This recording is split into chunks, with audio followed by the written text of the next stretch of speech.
আসসালামু আলাইকুম। আমরা আজকে শিখব বাংলা ভাষার শব্দভাণ্ডারের তৃতীয় পর্ব যগ্রুর শব্দ। যগ্রুর শব্দ বলতে কি বোঝায়? যগ্রুর শব্দ বলতে গেলে কি কি শর্ত আছে? যগ্রুর শব্দ তখনই হবে যখন মনে রাখবেন দুইটা শর্ত পূরণ করবে। কি কি ভাইয়া? দুইটা শর্ত। নাম্বার শর্ত অন, একটা সেই শব্দ দ্বারা নির্দিষ্ট অর্থ প্রদান করবে। দুই নম্বর সমাসবদ্ধ যোগে গঠিত হবে, অর্থাৎ ওই শব্দটি সমাসবদ্ধ পদে গঠিত হবে।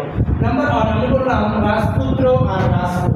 এই রাজপুত্র বলতে যে কোনো রাজার পুত্রকে বোঝাবে, কিন্তু রাজপুত বলতে রাজার পুত্রদের বোঝায়, কিন্তু এখানে নির্দিষ্ট অর্থ দেবে। এই রাজপুত বলতে বোঝাবে একটা জাতি বিশেষ। সম্রাট আকবরের সময় একটা রাজপুত জাতি নামে একটা জাতি ছিল, তাদেরকে রাজপুত বলা হয়।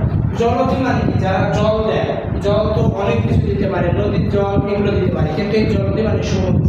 মহাযাত্রা বলতে সভা সমিতি ইত্যাদি সমাবেশ হতে পারে, বিশাল মিছিল মহড়া হতে পারে, কিন্তু এই মহাযাত্রা যগ্র শব্দ কেন হবে? কারণ এই মহাযাত্রা দ্বারা মৃত্যুকে বোঝায়। তাহলে কি শিখলাম? নির্দিষ্ট অর্থ প্রদান করবে, সমাসবদ্ধ পদে গঠিত হবে। এই যগ্র শব্দ মনে রাখার উপায় মনে রাখবেন।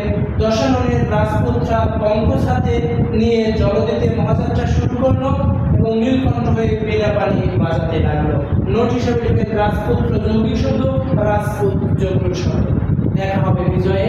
আমাদের যদি অনলাইন অফলাইন ক্লাসে পড়তে চান অবশ্যই জানাবেন। আসসালামু আলাইকুম।